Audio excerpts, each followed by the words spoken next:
প্রথমে তো সব চুপচাপই ছিল, যখন একটা বড় শিয়াল ডাকলো তারপরে সব ছোট ছোট বাচ্চা শিয়ালগুলো হুক্কা আওয়াজ দিতে শুরু করলো।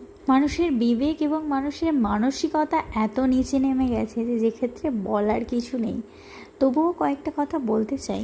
দেখো ভাই, ভারতবর্ষের প্রত্যেকটা নাগরিকের একটা স্বাধীনতা আছে যে সে তার নিজের পছন্দ মতো কোনো একটা দলকে পছন্দ করতেই পারে। যদিও আমি রাজনীতি করি না, রাজনীতি বুঝি না, যখন যাকে ভালো লাগে তাকেই ভোটটা দিই। আসলে নিজের কাছেই এত ব্যস্ত থাকি যে রাজনীতি নিয়ে নাড়াচাড়া করার টাইম হয়ে ওঠে না। এই জন্যই বোধ হয় ভুলটাকে ভুল আর ঠিকটাকে ঠিক বলতে পারি। কোনো একটা নির্দিষ্ট দলকে সাপোর্ট করাটা ভুল নয়, কিন্তু সেই দলের ভুলটাকে ভুল বলতে না পারাটা কিন্তু। তোমরা কমেন্টে জানিয়ে যাবে কি বলে। আমরা পৃথিবীর কোনো মানুষই বুকে হাত রেখে বলতে পারবো না যে আমরা কখনো কোনো ভুল করি। তাহলে কোনো একজন নেতা বা মন্ত্রী কখনো ভুল করতে পারে না, এটা কিভাবে বলে মানুষ? কতটা মানে কি পেলে এগুলো মানে এত তেল দেওয়া যায়, এত কিছু বলা যায়?